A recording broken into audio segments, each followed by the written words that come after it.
Network is here. Hold no punches. I'm real revolutionary right now. Support this man, Black black media. He makes sure that our stories are told. Thank you for being the voice of Black America, Roland. Stay black. I love y'all. All momentum we have now, we have to keep this going. The video looks phenomenal. See, there's a difference between Black Star Network and Black-owned media and something like CNN. You can't be Black-owned media and be scared. It's time to be smart. Bring your eyeballs home. You dig?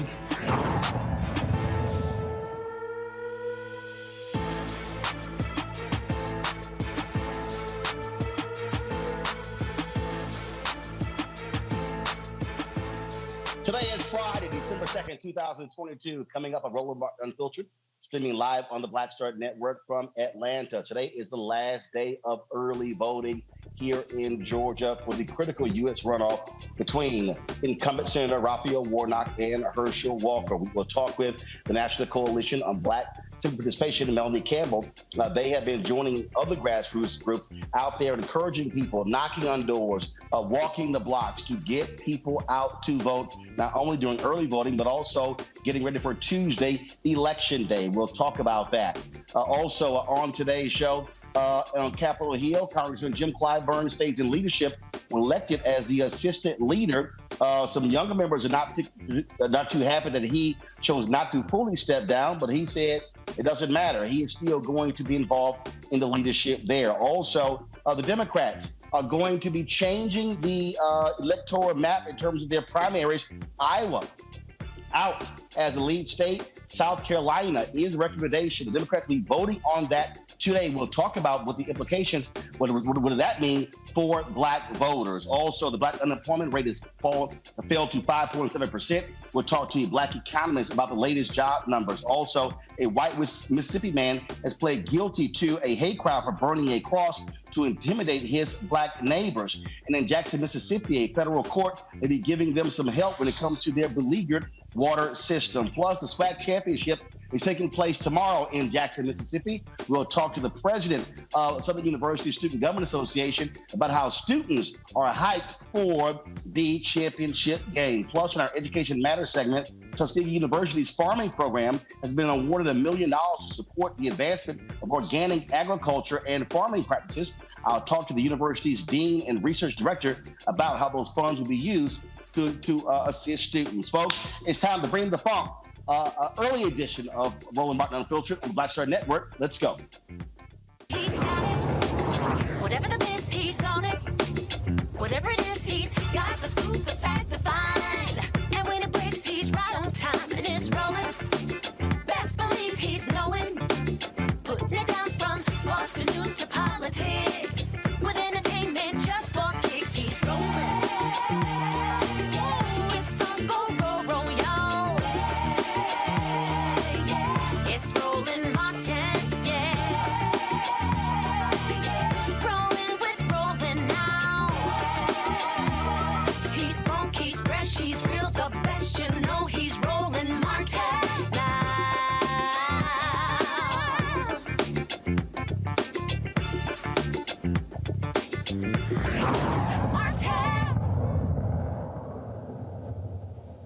Folks, we are here in Georgia, in Atlanta. Today's the last day of early voting for the U.S. Senate runoff between Senator Raphael Warnock and Herschel Walker. In a moment, we'll talk about that with Melanie Campbell, the National Coalition on Black Civic Participation. But also happening today, Democrats will be voting on the changes to the electoral calendar for 2024 and beyond. For the longest, the Iowa caucus was always the first place where folks campaign. New Hampshire has always been second. Now that is going out the window. President Joe Biden is recommending to the Democrats that South Carolina become the first place where the primaries will take place, followed by Georgia and Nevada and New Hampshire, and then Georgia and Michigan. And then so Iowa is completely out of the mix. Go to my panel, Kelly Bethea, communication strategist, Michael Imhotep. He is the host of the African History Network show, Dr. Larry J. Walker. He's assistant professor at the University of Central Florida. Glad to have all three of you here. Larry, I want to start with you. This is a huge, huge decision by the Democrats. I have long complained that you have two of the whitest states in America, Iowa and New Hampshire, all the attention, all of the money, all of the energy is always on those two states, and the butt kissing that goes on. Even the most minute politician in Iowa plays a huge role because of how the Iowa caucus is. But they've had huge problems there. Such a debacle in 2012 with counting the ballots. Same thing in 2016, issues in 2020. And so now the Democrats approved this, and then likely will, since the president is recommending this. This is absolutely a reward to Black voters. This is a huge shift. Black voters are the backbone of the Democratic Party, and for South Carolina to be first, this is major. So President Biden's rewarding South Carolina for saving him not long ago. So Roland, this is really important, and it's really, you talked about New Hampshire and Iowa, and listen, they're predominantly white, states. So the fact that you've moved these, more racially, ethnically diverse states, you talk about South Carolina moving it to the forefront, very first state, is really important. And I got to give President Biden credit because the Black community came out and voted for him and got him elected. And so we talk about the Supreme Court Justice Ketanji Brown Jackson. When we talk about what's happening, going to have to vote today. And you're right, the president wants a shift, and it's going to happen. This is once again to show the importance of going out to vote. And this is also for politicians who have a tendency to make a mistake, is rewarding your constituency. So we move some of those, like I said, predominantly white states, and we move those racially diverse states with more Black folks, let's be clear, to the forefront, and to show the importance of Black political power. You talked about it before, Roland. Black folks have been the backbone, particularly Black women, for decades. And it's finally time during this administration, in particular, we're seeing that we're being rewarded for making sure we come out and support the Democratic Party. So I'm excited about this change. Kelly, the reason this is also just hugely significant for people to understand. I mean, we always saw this where these campaigns, they send millions to Iowa. They move hundreds of staffers. They go to all of the county picnics and the fairs and all that sort of stuff. These elections are a huge boon to the Iowa economy with the amount of money. I mean, some politicians literally rent homes and they're constantly there. Now this money is going to be shifted to South Carolina. And the other thing is we always saw it. If a candidate didn't do well in Iowa or New Hampshire, they dropped out. So by the time you got to South Carolina, hell, you only had a few candidates left. This now is going to mean that whoever is running for the Democratic nomination, they are going to have to speak to the interests of Black people because African Americans drive the Democratic primary in South Carolina. I think that you're absolutely right in that regard. I find it refreshing that the Democratic Party, Biden specifically, finally realizes that Black people have been, the backbone of this party for decades at this point. And I don't want to look at it as so much a reward as much as it is like it's about time that something like this is to happen. Because like you said, Black people are the reason why Democrats have been in office for decades. And, I'm just thinking back to as a kid, like always wondering, why are they going to Iowa first? You don't know the political process growing up. You just wonder why all of a sudden this state that no one thinks of except every 4 years is getting all of this attention. And then by the time the vote comes around to my jurisdiction, all the decision is pretty much already made because of this, I don't want to say obscure, but this state that no one really thinks about until election time. So with South Carolina being at the forefront, I think it'll give a better perception of what elections actually look like in this country, how diverse they really are as far as voter base. It is also not lost on me that Jim Clyburn re-secured his spot in leadership in Congress. So this could also be a thing for him to, prop up in Congress. You never know. But I think that this is definitely a step in the right direction. We still have other things to do. Of course, of the folks in Iowa, New Hampshire, not happy. New Hampshire, they actually put it in their law that they would be the first primary in the country, which was sort of like arrogant of them to say that, damn the party, we can do whatever we want to. We're going to be first. I think this is absolutely long overdue. It is something that I have advocated for years because, frankly, Iowa, New Hampshire was too damn white, and now you have African Americans in South Carolina. Latinos in Nevada, and then you have New Hampshire, and then you have Georgia. You really now have a better view of America when it comes to the folks who are going to be voting. And this is going to change the issues the candidates campaign on, what they focus on, and also the amount of attention that goes to African Americans.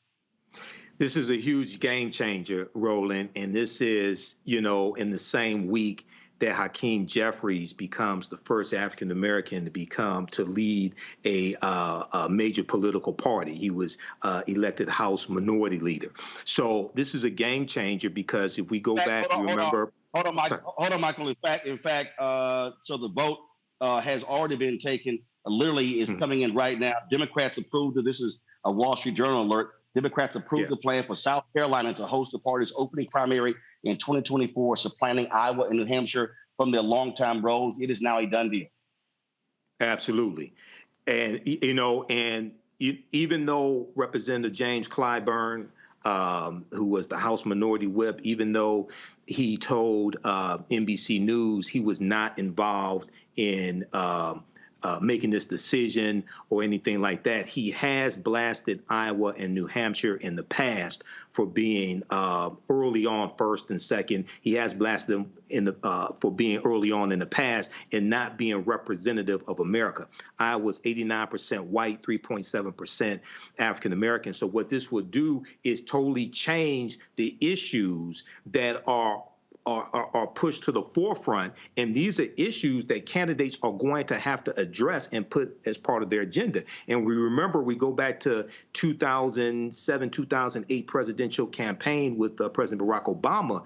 It was the white people in Iowa that really set the tone and then made people realize, oh, well, he can actually be president. Okay, because he won the Iowa caucus. Well, now you're going to have to deal with South Carolina, and South Carolina has one of the highest percentages of African American voters in the country. So this is a huge game changer. We have to make sure that we put together a comprehensive, logical, reasonable African American agenda and push our agenda as well. Well, I think what this also does, Larry, you now are going to have, obviously, as of right now, Biden is going to be running in 2024. But let's say you have a competitive primary. You now are going to have a situation where candidates they're not putting everything on Iowa. So you may not be appealing to the voters in Iowa, but guess what? You may be more appealing to the voters in Georgia or Nevada or South Carolina. You throw in New Hampshire as well. And so now this gives voters a more well-rounded view. And I think it's going to seriously help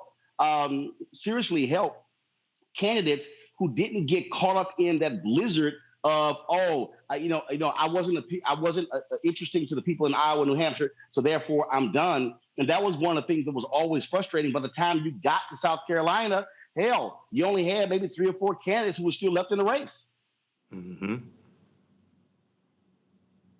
Michael, this is a monumental decision. Obviously, this just came down the last few minutes. Roland, the other thing it's going to do is for the next several years, obviously Biden's going to run in 2024, but beyond that, it's going to encourage more Black folks to run for president of the United States. Obviously, we have Jesse Jackson, et cetera, a number of other, Shirley Chisholm in the past, et cetera. But this is going to encourage more Black folks and more minoritized candidates to seek the Democratic nomination in the future, because once again, it's being centered in states that have, like as Michael highlighted, a large number of individuals from racially ethnic backgrounds. And so I'm excited to see what this looks like beyond even 2024 in terms of, like I said, once again, and obviously Michael talked about, I know some of it was happening with Clyburn and some of the other individuals who were just one nomination for the Democratic Party in the House. But this is very exciting to see what the crop of candidates is going to look like in the future. The other thing, Roland, I think this is going to do, I think this is going to encourage candidates throughout the country over the next several years to realize that they'd have an opportunity to seek higher office. And so it's going to strengthen that pipeline of Black and other minoritized candidates over the next several years. And I think this is going to serve the Democrats well in the future. I keep telling folks, you got to focus on the money. Iowa and New Hampshire folks are ticked off, mad, and upset. And you know why they mad? Money. I keep telling y'all, the millions of dollars spent on television ads, radio ads, billboards, moving staff there, renting homes, car rentals, food bills. I mean, Iowa and New Hampshire, they make a ton of money on the presidential campaign every 4 years. They're upset because also all the teachers not on them, and it got so bad. It got so bad, Kelly, where I mean, every insignificant politician in Iowa wanted their ass kissed. I mean, I'm talking about it was. I mean, some of the stories that I've read where so and so who was a commissioner here or a key Democrat delegate, you know, the candidates would be calling them, wishing their children happy birthday. I mean, it was, I mean, the amount of things that were going on done to appease and appeal to these folks was just sort of outrageous. And they would sit and they lapped it up. That's why they upset, because now you're not going to have all of that. That's why Iowa and New Hampshire, they got all the little hard feelings. Well, guess what? Stuff changes. I mean, yeah, I was going to say something relatively vulgar. I'll keep it to myself. But basically, such as it is, right? I mean, anytime the attention is taken away from anything, or anyone rather, that person is going to feel away. In this case, 2 states feel away. That is normal. They will get over it. They will find another way to make money, etc. You know, my experience in this life is that white people will find a way to make money anyhow, anyway. So I'm not worried about the state of their economies every 4 years.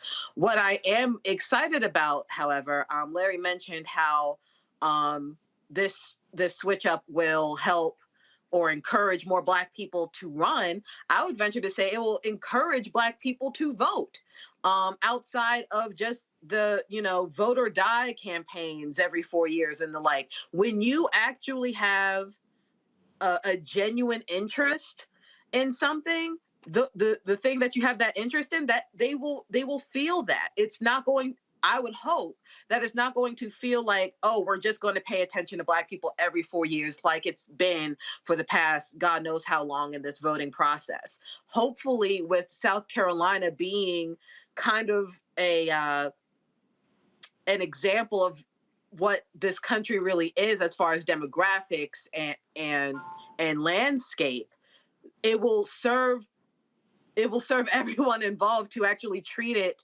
how they treated New Hampshire, how they treated Iowa, and that, yes, you guys are special, not because we're just choosing you, but because you represent our nation, and we want you to give us insight as to what the rest of the nation might do. I think that is what I find most exciting about this. When people have that, when people realize that and that idea will click, I think it'll renew the need to vote, the want to vote, and we won't have these, you know, hurry up and wait campaigns to get people to vote all the time. Hopefully, this will change the culture of voting within our culture such that things can actually get done. Absolutely. All right, hold tight 1 second. We come back. We're going to talk about what's happening here in Georgia when it comes to voting. Early voting ends today in Georgia. Grassroots groups have been out there getting people excited, trying to get them to the polls. We'll talk to Melanie Campbell when we come back right here on Roland Unfiltered on the Black Star Network, broadcasting live from Atlanta. Don't forget, download the Black Star Network app, Apple phone, Android phone, Apple TV, Android TV, Roku, Amazon Fire TV, Xbox One, Samsung Smart TV. You can also, of course, support us with your dollars by joining our Bring the Funk fan club. Every dollar you give goes to support this show. Send your check and money order to P.O. Box 57196, Washington, D.C. 20037-0196. Cash App is $RM Unfiltered. PayPal is R Martin Unfiltered. Venmo is RM Unfiltered. Zelle Roland at RolandSMartin.com. Roland at RolandMartinUnfiltered.com. And be sure to get a copy of my book, White Fear, How the Browning of America is Making White Folks Lose Their Minds. We'll be right back. Is it just me? Or does it feel like we've been here before? The whole country's finished voting, and only us left. You'd think Herschel Walker would want to explain what he'd do in the Senate if he actually wants to represent Georgia. Instead, he repeats the same lies, trying to distract from what we all know is true about him. But I think Georgians will see his ads for what they are. Don't you? I'm Raphael Warnock, and yes, we're doing this again. That's why I approve this message. On the next Get Wealthy with me, Deborah Owens, America's Wealth Coach, inflation is on the rise. Interest rates are high.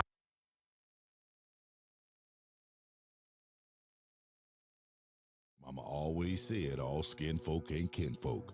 Georgia, we don't need a senator who's against reparations. Reparations teach separation. Slavery ended over 130 years ago. We don't need this. I am with many police officers. And we sure don't need this. I want to be a leader like him. Walker wants to be like Trump and will fight harder for him than he will for us. We don't need a Walker.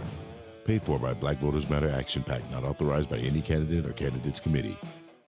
It's Kim Whitley. Yo, what's up? This your boy Ice Cube. Hey, yo, Peace World. What's going on? It's the Love King of R&B, Raheem Devon, and you're watching Roland Martin, Unfiltered.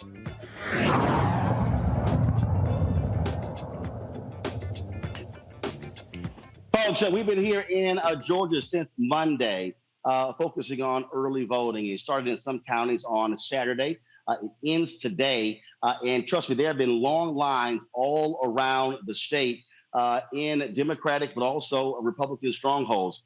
You've had groups out there who have been working diligently, doing all they can, making phone calls, knocking on doors, visiting with people, trying to get them to vote. The effort has all been about also trying to ramp up Black voter participation. Joining us right now is Melanie Campbell, President and CEO of the National Coalition on Black Civic Participation.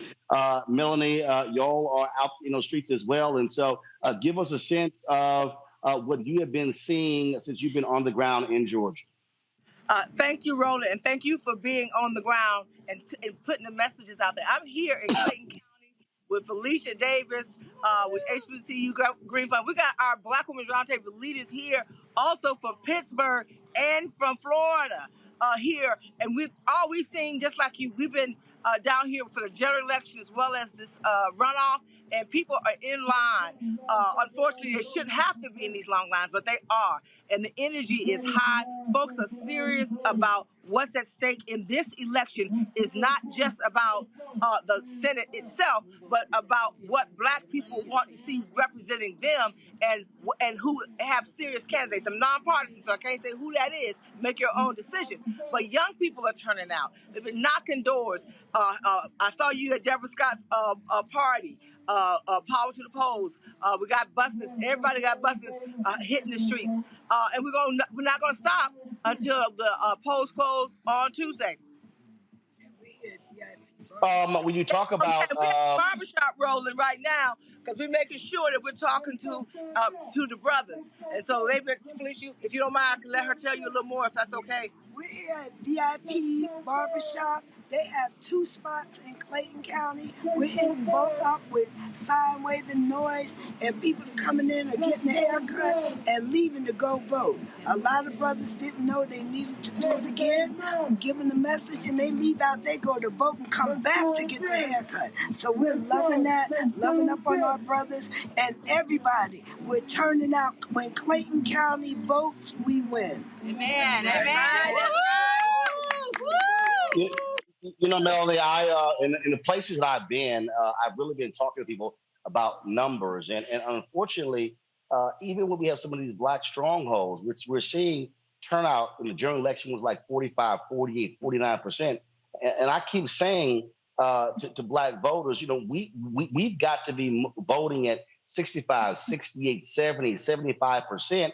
If we are voting at those numbers, we frankly are walking away with victories in these elections. And so, so talk about that again. Just trying to get folks to understand that vote does indeed have power and it matters. I think what's happening also that's exciting, that's going to make sure that we get there, is the young people. that are showing up and turning out in a lot of these places. The energy is high with young voters who really made a big difference in the general election this year, and they made a difference in the 2018 election and 22 and the 20 election. I think where we have to really focus and make sure is that we continue to make sure our young people are out here and owning their power to carry it, because the numbers are with them. And you start having young people, and the earlier you vote, the more likely you're going to be what they call a lifetime voter. And so with Black You Vote, with Georgia Stand Up, with HBCU Green Fund, with the People's Agenda, with Black Voters Matter, the NACP, it's all about coalition. All of these organizations working hard. I'm a graduate of Clark Atlanta University, so they got CAU votes. They've been out there getting it done, and that's what it's about. And we work more closely together, Roland. I think we can be even that much more effective in achieving that for the long haul. And of course, get our voting rights, and let me not forget. And of course, we still need the Voting Rights Act. We still need the John Lewis Act. We still need that. It's going to be hard, obviously. We'll hold the Senate. They're likely the Democrats are holding the Senate, and they're the ones who supported voting rights. I'm just being factual, not partisan. Of course, we have a problem with the House, but elections every year. And so if you don't win the battle the first time, you keep on till we win. We're going to get our voting rights protected, but we have to keep showing up like you talked about. Well, and one of the things that we also have made clear to people is that talk about these elections. Yes, the runoff is between Warnock and Walker, but of the elections, there are so many down ballot races people have to understand. And so we're talking about DAs and judges, and we can go on and on and on. And so I just still believe that after we have passed this election, I think we've got to have massive citizenship education, training, and workshops, teaching people and connecting the dots so they understand politics in a much different way than what is happening today.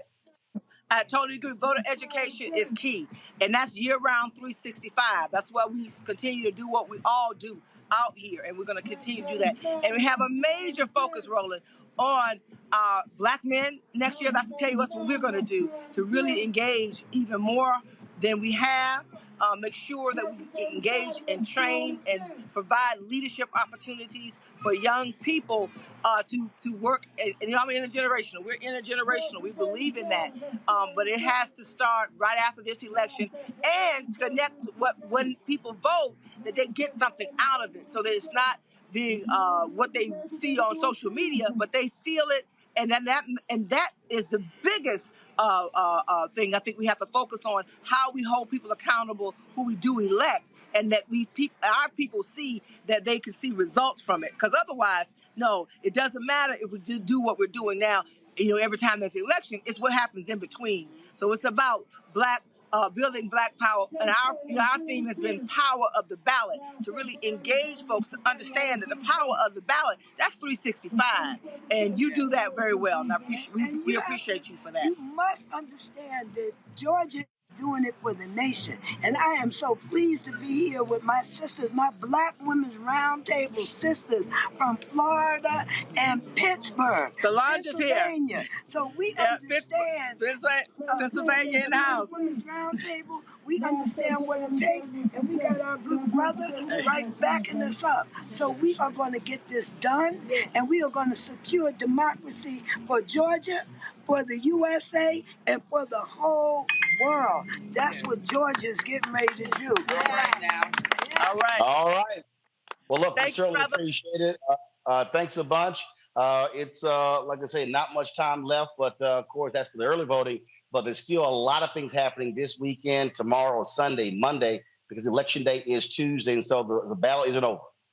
If folks want to get involved with this unity campaign, we still need folks to knock on doors, because Election Day, what we can do is sleep Election Day itself. And so go to unitycampaign.org. Let us know if you want to get involved. And come on down here, or if you don't come down here, call everybody you know in the state of Georgia. Call your cousin, call everybody, okay, to make sure if they have not voted, to vote. And if you cannot vote, tell somebody that can to go vote for you. That's what it takes. It's about a family affair, and the family has to be protected. Our Black community is not going backwards. We're going to continue to go forward, but we got to fight for that. All right, then, folks. We appreciate it. Thanks a lot. Thanks, Roland. All right. Thank you. Let's go back to my panel here. Look, at the end of the day, Kelly, this is going to be a ground war. That's what it boils down to.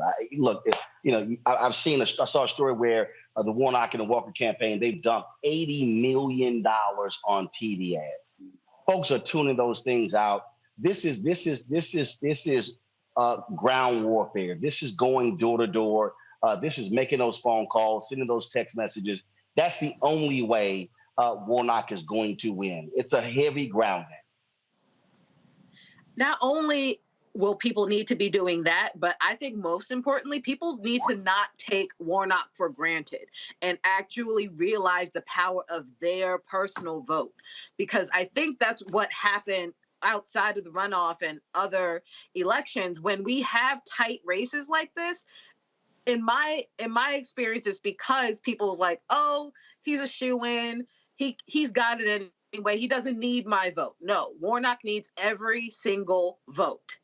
Every single vote, because the reason why we're in a runoff is because he did not get every single vote. So we need to make sure that he is the one who stays in his seat, that Walker does not get into his seat, because we cannot afford to take Warnock for granted. We cannot afford, Georgians cannot afford, the U.S. cannot afford to take Warnock for granted. So please get out there. Don't take your own vote for granted. Georgians, just go vote. One of the things I do want to mention here, talk about was shameful. A 15-year-old Black Warnock campaign worker was shot in the leg by a white man in Savannah, Georgia, who fired the weapon through his door. Police arrested the man. His name is Jimmy Paez, P-A-I-Z. He was booked into the Chatham County Jail on charges of aggravated assault and aggravated battery. Again, the 15-year-old was taken to a hospital, has non-life-threatening injuries. And this young man was simply canvassing and going door to door, Michael. Yeah, I think this is the first I've heard of that story. So right now, based upon the information I have, I don't know what the motive behind the shooting was. However, again, and here's what we know. Again, the young man was canvassing. It took place yesterday. Again, according to the Savannah Police Department, around 5:35 p.m., officers responded to the 500 block of Hartridge Street in reference to a shooting and discovered a 15-year-old male victim suffering from a gunshot wound to the leg. He was transported to Memorial Medical Center for treatment of non-life-threatening injuries. According to the preliminary investigation, the team was campaigning for Raphael Warnock for the upcoming runoff election when the incident occurred. While at the front door of one of the residences on Hartridge Street, the suspect fired a shot through the closed door, striking the team. Right. So this is crazy, regardless of what the motive is. But we do have to understand that this is Georgia, and Georgia. The reason why you have a statewide runoff election law in the first place goes back to a white supremacist segregationist who was a state representative in Georgia named Denmark Groover.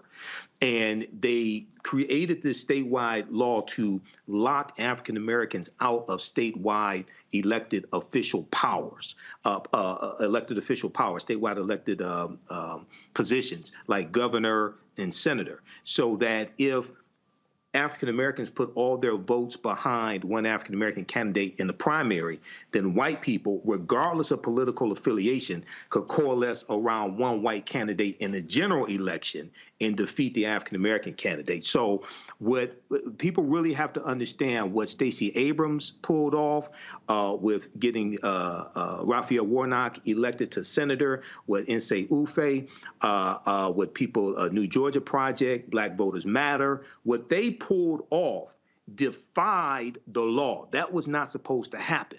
So don't know exactly what the motives was in this shooting. I could suspect what the motives are, but we have to do this again. So what they're doing in Georgia, the ground game, is fantastic. And 51 Democratic senators is going to make a huge difference than just having 50 Democratic senators. So, this is fantastic what's happening. And in 2024, we have to take back control of the House of Representatives. So this is why understanding history is so important. And just very quickly, Roland, when we talked about South Carolina is a game changer. And isn't it very interesting that the first state to secede from the Union in December 1860 that led to the Civil War was South Carolina, and there's about to be a political revolution in South Carolina led by African Americans. Larry, this is the photo of the man who shot that canvasser. Again, this is the man. He was arrested by police officers there, and so he has been charged in that particular case. Again, and so the folks out there, there's going to be a lot of people who are going to be on the ground this weekend, Larry. There's going to be gospel concerts happening all across Georgia. People are flooding in. A number of entertainers and celebrities are flooding in, doing all they can to help Raphael Warnock put him over the top. Mm-hmm. I saw recently that, Warnock, they're having an AAPI event. So in terms of, we talk about minoritized groups, you need every single vote you can find. I want to comment about what we just talked about, the shooting and the 15-year-old was canvassing. And I want to highlight something very important, Roland. Political violence in the United States is embedded in our DNA. So let's be clear about that in terms of this particular event and violence we've seen in January 6th, political violence in January 6th. We can go on and on. So political violence is part of what's happening in the United States, particularly when it comes to either Black folks or individuals who are supporting Black candidates. So I think that's really important from historical context. The other thing I want to do, Roland, is you're right. There are a lot of events happening in the last couple of days. I've talked to family and friends down there. So many of you who had to wait in line, who voted early for a long period of time, but did vote. So I encourage folks out there to continue to stay steadfast as we move forward into next week. The other thing, Roland, is the last few minutes we had, Sisters and Black Women's Roundtable, and I want to give them a shout out because that goes to my point about Black women, Black folks, and specifically, and then generally, and specifically Black women being the backbone of the Democratic Party. And I appreciate all the work they're doing in terms of going to Black barbershops and getting Black men out to vote. So that's really important. But once again, political violence is part of what we have here in the United States. And undoubtedly, we'll continue to see more political violence in the future. But Georgians need to do the right thing and make sure that Senator Warnock make sure we have that 51-49 lead. All right, folks, hold tight 1 second. We come back.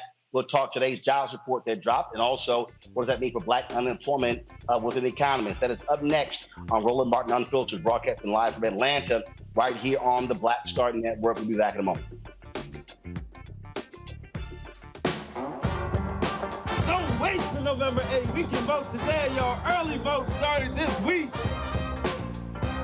We're on Savannah State University's campus. We will be dorm storming today, giving out treats for everyone. We hope to see everyone at the polls when it comes to November. If you believe we got power, let them know. Make some noise. Put a fist up. I need to see a fist in the air because we got power. Come on, you put it up. Go get your shirt. We're out here in the streets of Savannah, Georgia. James, do not forget to go vote. I got you. If we vote the right people in, we can make a change. We can get these resources in our community. I am a woman, and it is important that we have the say-so of what we want to do with our bodies. We're concentrating on entrepreneurism, providing young people with resources and training that they need in order to change their trajectories. We want Black down. Democracy is on the ballot. Voting rights is on the ballot. Voting suppression is on the ballot. I am most passionate about those three combined because they all impact each other. Savannah is my home. I care about my community, and I care about representation in my community.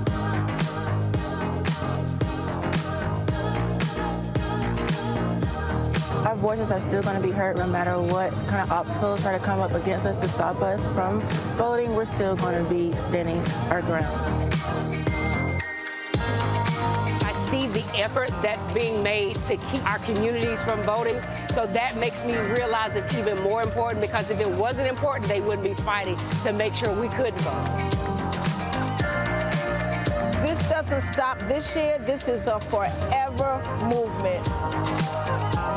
We're going to exert our power as a people, walk in our rightful place. We're going to change our communities, fight for our communities, and build our communities.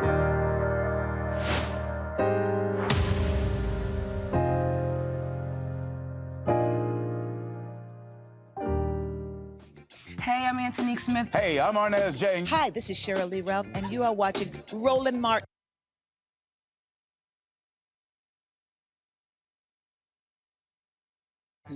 Unfiltered. I mean, could it be any other way? Really? All right, folks, the jobs report came out today showing better than expected and continuing job growth. You know, the critics out there keep saying that, the economy is bad and is awful, yet we continue to add jobs. More than 260,000 jobs were added again this last month. Unemployment rate dropped to 5.7% for African Americans. When you begin to look at these numbers, again, what you're seeing is things still doing well. Overall, the unemployment rate is 3.7%. And again, you're seeing progress. Patrick Mason is a professor of economics of the University of Massachusetts at Amherst. He joins us right now. Glad to have you back, Dr. Mason. When you look at these numbers, what does it looks like? Somebody's trying to call you right now, Doc. So let me know when we have him back, please. All right, Doc, there you go. All right, so Doc, we talk about these numbers. When you look at this report, what stands out for you? What stands out for me is it's kind of a good report in that the unemployment numbers didn't go up a lot with the Fed Reserve interest rate increases. So jobs have been holding steady. In fact, for Black men, the number that I look at is the employment population ratio, and that's the fraction of people who actually have a job. And for Black men, that went up a little bit from 63.6% to 64.5%. And for Black women, it didn't go down. It kind of held steady. So I'll take that as moderately good news in that we didn't lose jobs. And Black men actually increased their level of employment. Talk about, again, these reports. A lot of times we see adjustments also made to the previous reports. Were there any adjustments made? There, not yet. I mean, there will be adjustments. So these are like a set of numbers that come out, and then later on, as they get more data, sometimes the numbers are adjusted. And you know, when you look at the Black employment numbers, unemployment numbers, like I said, it's from last month to this month. I'll take it as good news, but the numbers are still too high. A 5.7% unemployment rate is still a recession level number for Black workers. I mean, the national number is good, but you know, the African American number still needs to come down quite a bit. We keep hearing folks predict, it's going to be a recession, going to be a recession, going to be a recession. Do you actually see that, or is it sort of, because again, what's weird is we keep hearing people holler about a recession. You look at these job numbers, and you see we continue to add jobs. Correct. So there have been mixed numbers on recession forecasts. And I think part of the difficulty is that we're still coming out of the COVID pandemic. There's still some supply chain shortages, and then you got a war that's generating inflation. So you've got a number of things that are kind of different from usual. And I think that's making it hard to forecast where we'll actually be 6 months from now or a year from now. And the Fed, last few months has been more concerned with inflation. And by raising interest rates, that increases the chances of having a recession. But the goal of the Fed was to try and increase interest rates without causing a recession. In other words, kind of slow down economic growth, but not to the point where you actually end up causing a recession. Got it. All right, then. Well, again, it's always trying to understand these economic numbers. Anything else in this report that we should be paying attention to? Wages grew, but they didn't grow as much as I would like. I mean, I think it was like 5.8% or something. Inflation is still growing faster than wages, so wages need to catch up. All right, then. Dr. Mason, we appreciate it. Thanks a lot. Thank you, sir. Okay. All right, then. All right, folks. When we come back, we will talk. Got some headlines. White man found pleads guilty to burning a cross to intimidate his black neighbors. More great work by Christian Clark's Civil Rights Division in the Department of Justice. Folks, download the Black Star Network app, available on all platforms: Apple phone, Android phone, Apple TV, Android TV, Roku, Amazon Fire TV, Xbox One. Support us. Joining our Breeding the Funk fan club. Your dollars make it possible for us to do what we do. Send your check and money order to P.O. Box 57196, Washington, D.C. 20037-0196. Cash App is $RM Unfiltered. PayPal is R Martin Unfiltered. Venmo is RM Unfiltered. Zelle is Roland at RolandSMartin.com, Roland at RolandMartinUnfiltered.com. And of course, you can get a copy of my book, White Fear: How the Browning of America is Making White Folks Lose Their Minds, available at Ben Bella Books, Amazon, Barnes & Noble, IndieBound, Bookshop, Chapters, Books A Million, Target. Order from your favorite black bookstore or download a copy on Audible. We'll be right back.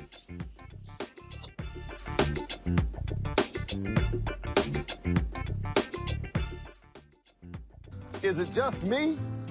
Or does it feel like we've been here before?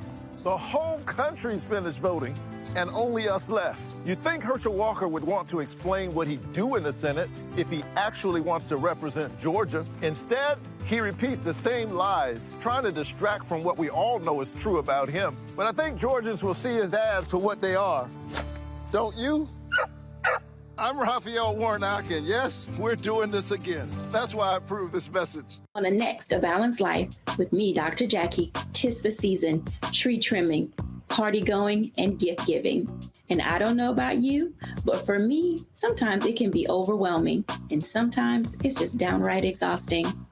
Surviving the holiday season, we got tips for you for staying sane, solvent, striving, and thriving, and sometimes keeping a little money in your pocket. 2 things just out of the gate: set boundaries and set a budget. On a next A Balanced Life right here on Black Star Network with me, Dr. Jackie.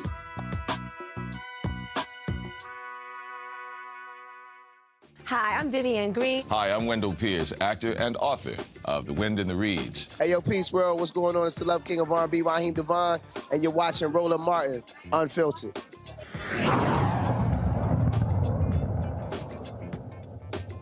All right, folks, let's do our Black and Missing, folks.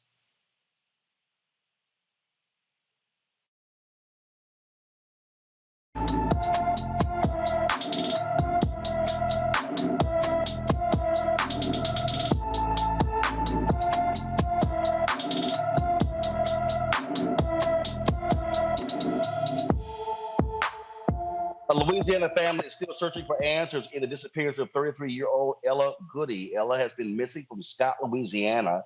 The contracted driver last spoke to her family on March 9th of this year. She is 5 feet 3 inches tall, weighs 168 pounds, with black hair and brown eyes. She was last seen wearing a denim jacket and blue pants. Her car was abandoned in April in St. Joseph, Missouri, 50 miles north of Kansas City, near the Kansas-Missouri state line.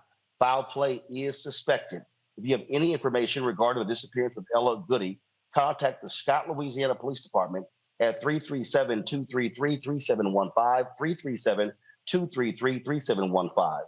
A fact check of information is needed after an article circling the internet claimed Mexican officials made an arrest in the Shanquella Robinson murder.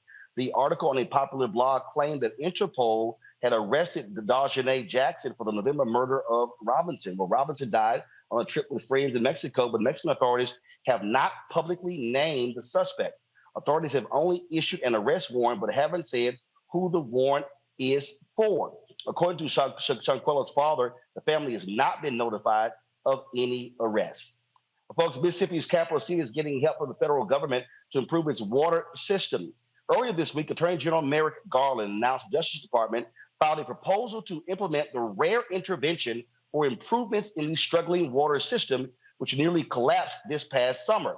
A Mississippi district judge approved the move and authorized the appointment of a third-party manager to oversee reforms to Jackson's water system. This effort is a part of President Joe Biden's campaign promise to elevate environmental justice issues to create an ecological justice division. Folks, also, a white Gulfport, Mississippi man pleads guilty to a federal hate crime for cross burning. On December 3rd, 2020, Axel C. Cox burned a cross in his front yard and used threatening and racial derogatory comments toward his black neighbors to intimidate them. It's believed Cox chose to burn the cross because of the victim's race. His sentencing is scheduled for March 9th, 2023. Cox faces a maximum penalty of 10 years in prison, a fine of up to $250,000 or both. A panel of judges in Florida struck down the need for a particular master review of documents seized from Donald Trump's Mar-a-Lago property.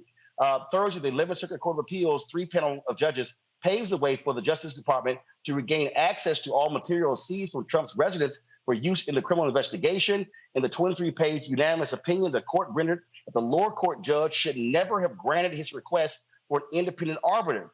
And the idea, the court expressed explicitly that no person, even a president, is above the law. Quote, we cannot write a rule that allows any subject of a search warrant to block government investigations after the execution of the warrant, nor can we write a rule that allows only former presidents to do so. In the event of an appeal from Trump, it is unlikely that the ruling is going to be overturned. The thing here, Michael, I say about this, they really went after this judge, saying she did not have standing to even intervene in this case. And so she just decided on her own, she had the power. They said, no, you don't. Exactly. And this is what a lot of legal analysts have been saying the whole time.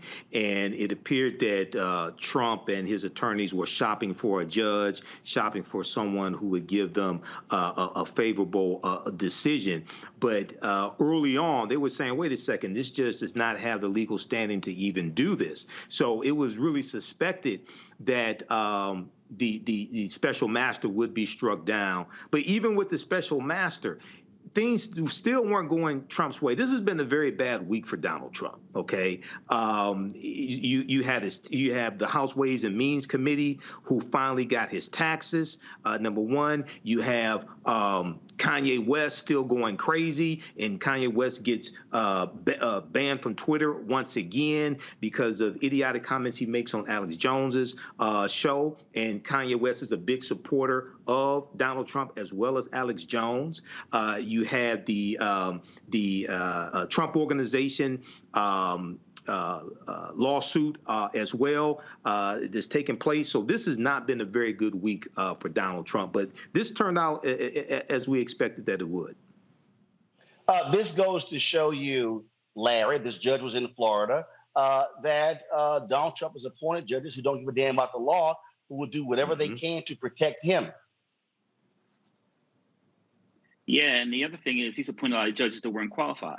We should add that important caveat. So I'm glad to hear what the court had to say in terms of the lower court judge, that they didn't have the authority. I think the other thing is important when it relates to Donald Trump and a lot of these legal issues, what he's done now and in the past, is he just wants to run the clock out. He wants to take as much time as possible. And so Michael mentioned before in terms of them shopping, his legal team shopping for judges. He's done that throughout his career. So listen, he's trying to game the system.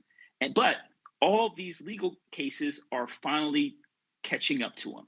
And I think 2023 will be the year in which Donald Trump will finally face the music. And I know he's announced he's run for president of the United States. But as you just talked about the legal decision from the judges, no one is above the law, particularly a former twice impeached president. Bottom line here, Kelly, we have to understand Republicans would do anything to protect this man. People need to understand this is a perfect example of why voting matters. This man should be buried. He should never even come near 1600 Pennsylvania Avenue. And he doesn't give a damn about the law. He will ignore the law. He always has ignored the law. And so we must understand these so-called Blue Lives Matter people, they don't care when it comes to their cult leader, Donald Trump.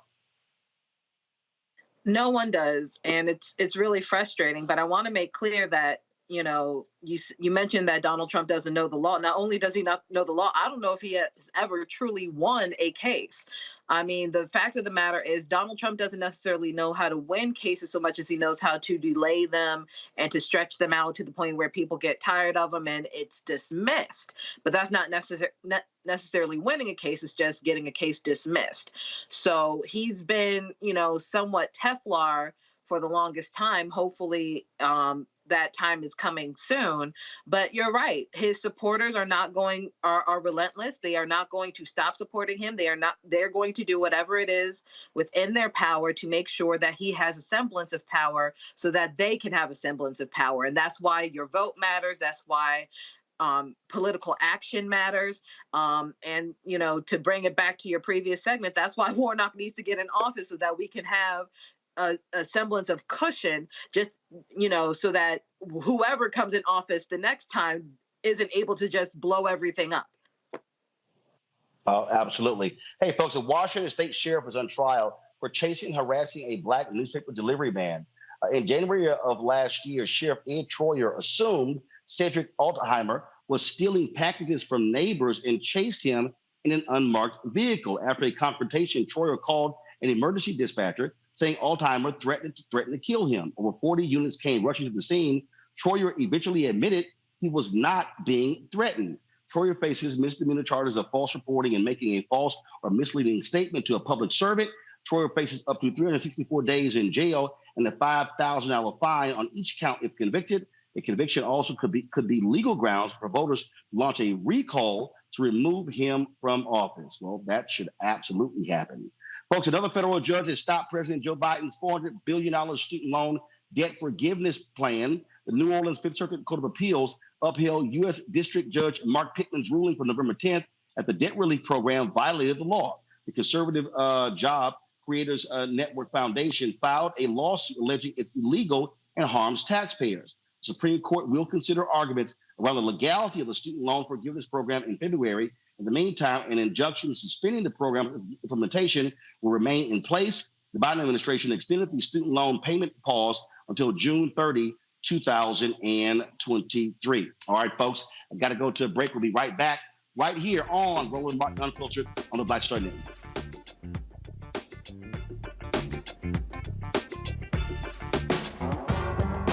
Don't wait till November 8th. We can vote today, y'all. Early vote started this week. We're on Savannah State University's campus. We will be dorm storming today, giving out treats for everyone. We hope to see everyone at the polls when it comes to November. If you believe we got power, let them know. Make some noise. Put a fist up. I need to see a fist in the air because we got power. Come on, you put it up. Come get your shirt. We're out here in the streets of Savannah, Georgia. James, do not forget to go vote. I got you. If we vote the right people in, we can make a change. We can get these resources in our community. I am a woman, and it is important that we have the say-so of what we want to do with our bodies. We're concentrating on entrepreneurism, providing young people with resources and training that they need in order to change their trajectories. We want Black down. Democracy is on the ballot. Voting rights is on the ballot. Voting suppression is on the ballot. I am most passionate about those three combined because they all impact each other. Savannah is my home. I care about my community, and I care about representation in my community.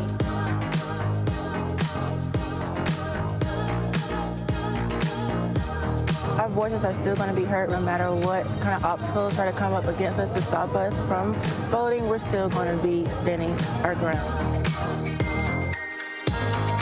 I see the effort that's being made to keep our communities from voting. So that makes me realize it's even more important, because if it wasn't important, they wouldn't be fighting to make sure we couldn't vote. This doesn't stop this year. This is a forever movement. We're going to exert our power as a people, walk in our rightful place. We're going to change our communities, fight for our communities, and build our communities.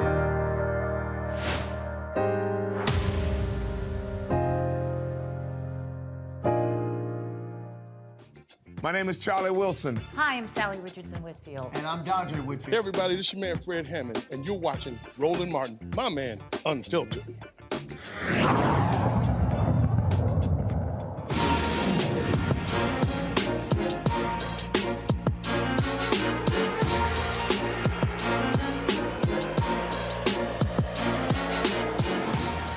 Folks, tomorrow we will be in Jackson, Mississippi, broadcasting the pregame show, partnering with General Motors for the SWAC Championship, pitting Jackson State versus Southern University. Of course, the winner of that game goes on to the Celebration Bowl against the winner of the MEAC conference. Joining us right now is Carlos Brister, Jr., President of the Southern University Student Government Association. Carlos, glad to have you here.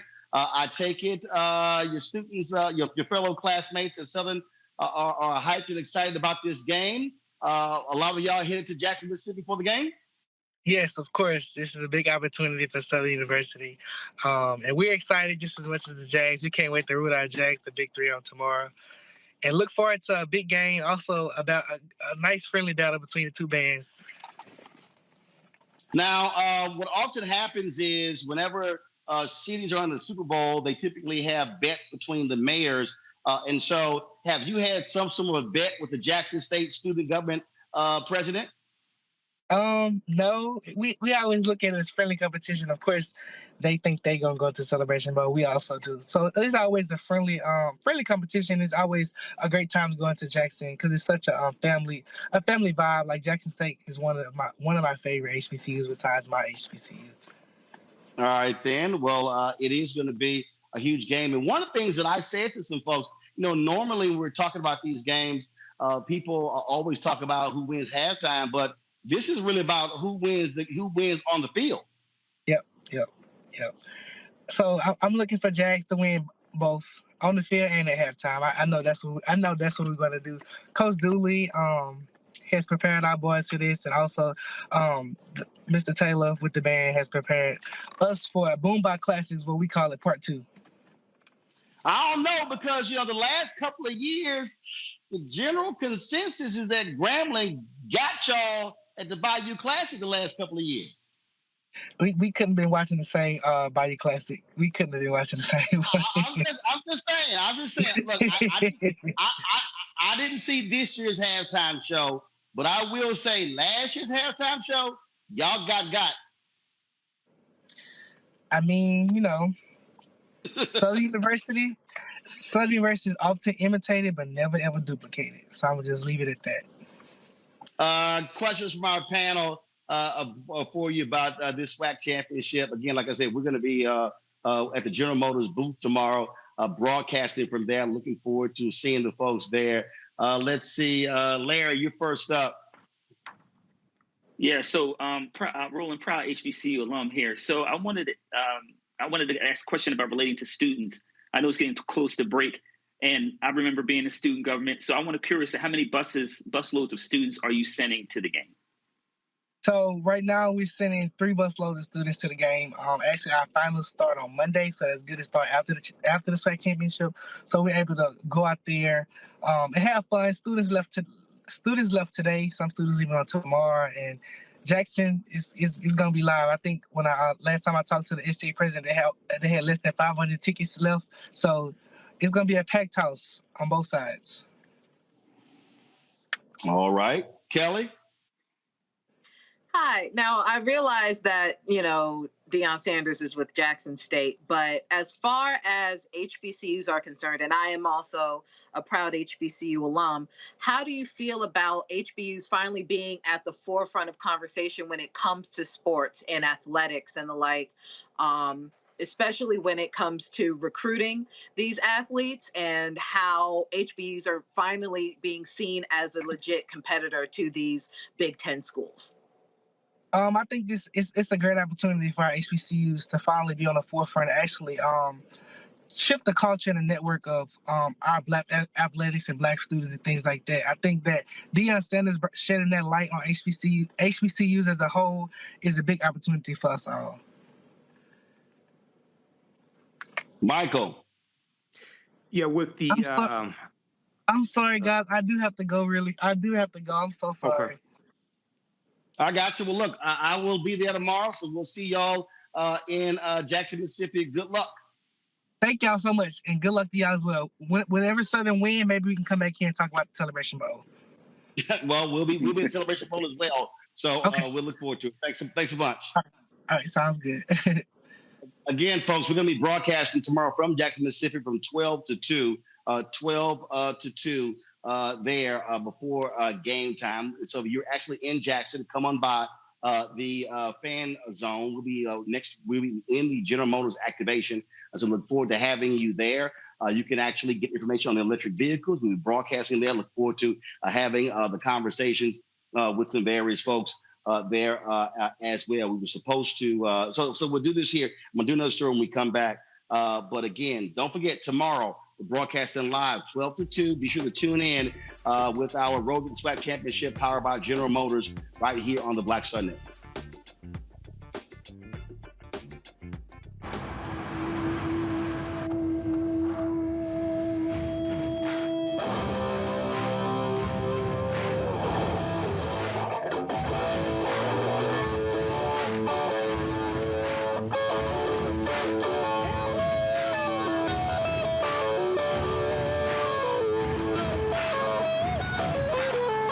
The new GMC Sierra, premium and capable. That's professional grade.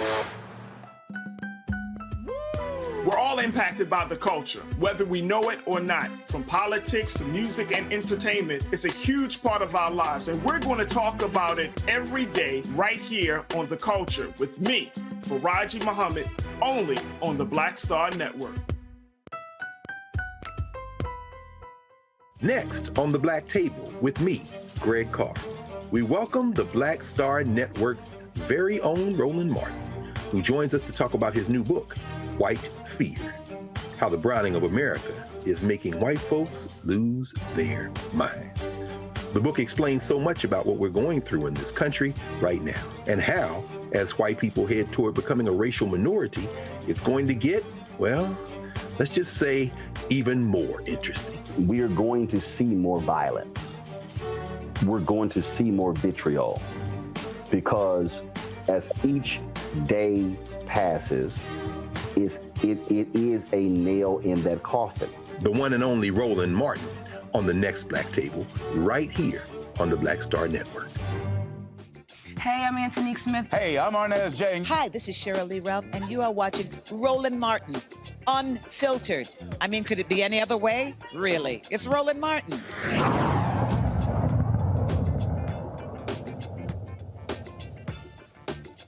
Folks, we were supposed to have the president of Jackson State on the show, but man, some sad news out of the university. The president has confirmed that a student of Jackson State has been shot and killed in the parking lot there. JSU President Thomas Hudson said, "It is with a heavy heart that I confirm the death of a JSU student. The loss of a young person is always a devastating circumstance for our campus community. Our thoughts are with the family during this difficult time. As president, I assure you that the safety of our students and campus community is our highest priority. While we do not have all of the details at this time, the person of interest is in custody. Out of respect for the family and due to the nature of this ongoing investigation, we're unable to release the name of the student at this time." Jackson State officials did confirm that the victim was not a member of the football team. That is certainly some sad news out of Jackson State. And so our thoughts and prayers certainly go out to that student's family, friends, and loved ones as well. And so that is just so unfortunate. And again, the Mississippi Bureau of Investigation and the Jackson State University Police Department, they are working together to investigate this homicide on the campus of Jackson State University. All right, folks. We were talking about the issue of education. A little bit earlier, I talked about the debt relief, debt forgiveness plan being held up in the courts. Larry, this was one of the reasons why President Biden took so long on this issue, because he frankly kept saying that he didn't have the authority to do this. There were people like Sharon Elizabeth Warren and others who kept saying he absolutely had. Now this is in the hands of a Supreme Court. This is a huge, huge decision that could have major implications, as we say, at a $400 billion debt relief program. So one of the things that's important about your point, Roland, is that Nancy Pelosi even said that she didn't believe he had authority and that it was something that had to be taken up at by the House. So you're right. This can have serious long-term ramifications, and particularly with this conservative Supreme Court. And so you talked about the amount of debt that, we're looking at. But one of the things is about this particular, policy is that is really dealing with a racial justice issue. We know that Black folks are more likely to incur debt than white college graduates because of systemic racism. Particularly, obviously, white parents are more likely to have equity, own homes and have equity in their homes and give their students give them money. So this is a racial justice issue. But what is this going to say about other similar programs that maybe someone from the White House or some other leader may want to implement? So it'll be interesting to see what happens in a couple of months with the Supreme Court. But it's certainly not promising as it relates to, once again, this. We talk about the makeup of the current court. But obviously, this is a huge issue. This is a campaign issue that President Biden said he would make sure it happened. And I know a lot of Black folks, including myself, were quite excited about some debt relief, considering, once again, that we're far more likely than white folks who college graduates to incur significant debt. And it is going to be, and again, look, this is a conservative Supreme Court, Kelly, and God knows how they're going to rule, but it doesn't necessarily look good for students. But if the Supreme Court is going to be reviewing this, I mean, it doesn't look good, but as far as I and many other former students who owe a significant amount of debt, student loan debt, they're going to sit right there until somebody makes a decision, because at this point, it is no question that student loans, the way in which we received them, the way in which they were marketed to us, it was incredibly predatory and, dare I say, fraudulent. The fact that we are in situations in which the degree versus our salary just isn't matching up, hasn't matched up. I could go on about just how burdened we are with student loan debt. But again, until somebody makes a decision, they're going to stay right there. Right now, they're on pause. Let them keep pausing until somebody has like a final say, because it's getting ridiculous. But at the same time, for a lot of us, the debt is so great, it kind of doesn't matter one way or the other. I know that the $20K that was being promised barely touched my interest, let alone the principal on my loan. So we'll see. But I will say this, Michael, something is better than nothing. And here's the other deal. Congress, step the hell up. It's on you. Everything shouldn't be left up to the president in executive order. Congress could have moved on this and they didn't. Exactly. And, if Senator Elizabeth Warren wants broad debt forgiveness, without restrictions on how much you make a year or anything like that, then, Congress, when Democrats have control of the House and the Senate, and they still do until probably January 3rd, 2023, then sponsor the bill and get it passed through the House and the Senate. Okay, and put it on Biden's desk. What took so long with this is for Biden to do the executive order. And as somebody who's actually had experience in writing executive orders for the city of Detroit, because I was actually on the committee to do so under the Kwame Kilpatrick administration. I ain't go to jail or anything like that, but I do have experience in writing executive orders, and it took us 13 months to get it done. And what was holding up the executive order that Biden signed was investigating the legal position, the legal foundation for this. And they used the 2003 HEROES Act to for the president to be able to discharge debt during a pandemic. They used that as the foundation. But they put out, the Biden administration put out about a 25-page legal analysis stating why he had the authority to do this. So and let's keep in mind, the reason why it's tied up in court is because you have Republicans filing lawsuits to block the student loan forgiveness. We have to keep that in mind.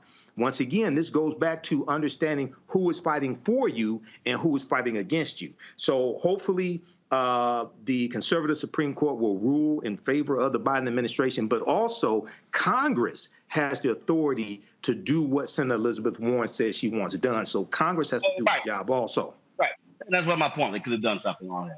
All right, folks, let's talk about Tuskegee. They received a $1 million endowment from the Cliff Bar and Company. It's going to be support the advancement of organic agriculture and farming practices through universities, College of Agriculture, Environment, and Nutrition Sciences.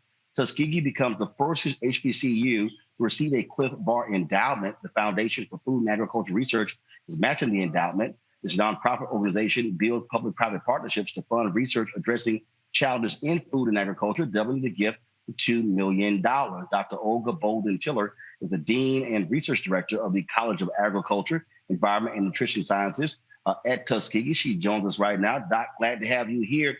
So take us through, what does this grant do? What is it going to allow for the students to do when it comes to organic farming? Well, Roland, we are known definitely for teaching students, but also our research and outreach that is conducted by our faculty members. And so we actually have a 20-year history of conducting organic research here in the Southeast and have really led some outstanding projects with regards to organic agriculture in the Southeast. This particular endowment is going to allow us to expand our research efforts and really serve limited resource producers specifically in the southeastern area, allowing them opportunities to expand their transition into organic practices. One of the things in agriculture we definitely want to do is to make certain that we are providing a choice for consumers with regards to their fresh fruits and vegetables. And so Tuskegee University is leading that charge and ensuring that all farmers have the opportunity to contribute to this revolution. And we're including students as well as part of that project, that process. And for folks who don't know, we're talking about a university that has a lot of farmland and has played a huge role, obviously, for decades when it comes to agriculture. But things certainly are changing now with urban farming and folks who are involved in agriculture, and they're not dealing with lots of land. Well, one of the things that we're most proud of is that we've always taken into consideration not only the large producers, but also small farmers, individuals who have a half an acre, a single acre, or even just a plot in their backyards. We're there for them, and we want to make certain that they are a part of the most modern practices to ensure that we can produce enough food. We know that by the year 2050, we have to almost double the amount of food that we currently produce in order to feed our growing population. And we know that in order for that to happen, everyone has to be involved, not only large producers, but also small producers. And we're here to do our part. And again, to do so in a way that we're ensuring that there's not just food available, but healthy and nutritious food that's available that will help address some of the health disparities that are seen in minority and other marginalized communities. All right, future farmer Kelly, what's your question? When it comes to organic food in general, I live in DC, and that yuppie health kick is definitely a thing here. Of course, organic food is expensive. So how do you reconcile organic food, super healthy food in general, to be more expensive than the stuff that's not good for you? And how do you translate that message into, say, places with food deserts and people who actually need that food? Well, that's a great question. One of the things that we know is that fast food is fast because it can be generated very quickly. A lot of our healthier foodstuffs, produce, vegetables and such, it takes a lot more effort because these items are not processed. It needs to incorporate more labor. And one of the things that we're excited about as a part of this Cliff Bar contribution is that we'll be able to utilize modern agricultural practices so that we can really revolutionize how we do organic agriculture. We're talking about utilizing artificial intelligence in the process so that instead of having to have 40 or 50 folks out on the field doing weeding, we can have fewer individuals that are monitoring the robots and what have you that are weeding so that we can get these products out faster. So that reduces the cost overall, and that's why this involvement of this research of this practices is so very critical so that we can reduce costs. That's how we've been able to be a superpower as a country in the agricultural space by increasing our technological advances in agricultural production over the years, and now we'll be contributing more of that to organic agriculture specifically. Larry, your question? Yeah, so congratulations on securing this funding. As a researcher, I know how hard that is. So I have to say my wife is a proud Tuskegee alum. She was at homecoming this a few weeks ago, so I have to say that before she kills me. But also, let's talk a little bit about this funding. It's an endowment, and I think a lot of people don't understand how that works. So I'm curious in terms of how you, first of all, this is a long-term investment because it's an endowment, and I'm curious in terms of how you plan on utilizing the money. Are you utilizing the interest? How exactly are you going to use the funding to continue to support research?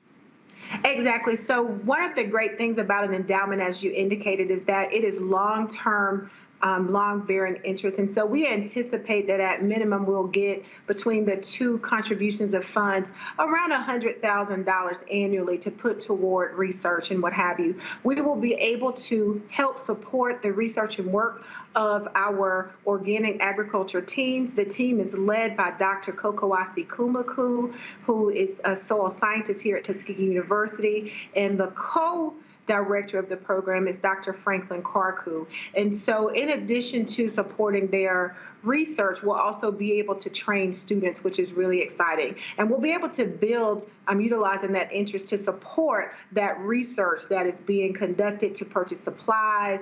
And as they come up with all of these great innovative ideas, those dollars will serve as seed monies so that they can do some initial experiments and then utilize those pilot experiments to go after additional funding from USDA and other sources that support organic agriculture. Michael. All right. Well, this is fantastic news, and thanks for sharing this with us, Dr. Olga. Can you talk about possibly how the farming practices, the new farming practices that are being used, can you talk about how this could possibly benefit and help African-American farmers? You know, we've lost, at the turn of the century, we had about 1 million African-American farmers. Today, there are only about 45,000, and they've lost millions of acres of land. Can you talk about how some of these practices can help them? The beauty of advancing organic agricultural practices and incorporating these modern technologies that include, as I mentioned, artificial intelligence, which could be robotics, that can be utilizing video monitoring and what have you, it allows them to enhance their capabilities. And so again, where they may have limited labor or labor shortages, you don't have to rely on not having those additional individuals for labor. You can take 2 people and do the work of 20 people. And this is going to be very important for our limited resource producers. And then some of them have smaller plots of land. And so again, this automation allows them to do a lot of the work faster and more efficiently, which increases their profitability. And so this is an investment in them and also teaches them not only modern practices, but how do they increase profitability? Because at the end of the day, the 1% feeds the 100%. And again, everyone matters in order for us to meet our food challenges. All right, Doc, we thank certainly you. appreciate it. And good luck to all of y'all at Tuskegee. Thanks a lot. Thank you so much for having us, Roland. Appreciate it, folks. That is it for us. I've got to go. Urban One Honors is being taped tonight in Atlanta, and I'm actually presenting one of the awards to Congressman Maxine Waters. So that's why we came on early, and I'm ending the show a little bit early. Let me thank Larry, Kelly, and Michael as well for being on the panel, folks. I'll be flying early to Jackson, Mississippi tomorrow morning. I'll be broadcasting live from the SWAC Championship there. And so it's a crazy busy day. I'm back in Georgia on Sunday, and so we'll be here through Wednesday. And so a lot of things are happening. We're doing what we have to do. Y'all know how this thing goes. So do this here. Please support us in what we do. Download the Black Star Network app, available on all platforms: Apple phone, Android phone, Apple TV, Android TV, Roku, Amazon Fire TV, Xbox One, Samsung Smart TV. You can also support us as well by joining our Bring the Funk Fan Club, P.O. Box 57196. Washington, D.C., 20037, that's 0196. Cash App, $RM Unfiltered. PayPal is R Martin Unfiltered. Venmo is RM Unfiltered. Zelle is Roland at RolandSMartin.com. Roland at RolandMartinUnfiltered.com. And get a copy of my book, White Fear, How the Browning of America is Making White Folks Lose Their Minds. We've moved about 10,000 copies. Let's get to 25,000 copies, folks. Get the book from all these various bookstores, Amazon, Barnes & Noble. Download your copy from Audible as well. And we certainly appreciate it, folks. I'll see you tomorrow on our special broadcast from Jackson, Mississippi at the SWAC Championship, of course, powered by General Motors. Looking forward to that. We always end the show on Friday, rolling the names of all the donors to our Bring the Funk Fan Club. We thank all of you for your support. I'll see y'all tomorrow. Holla!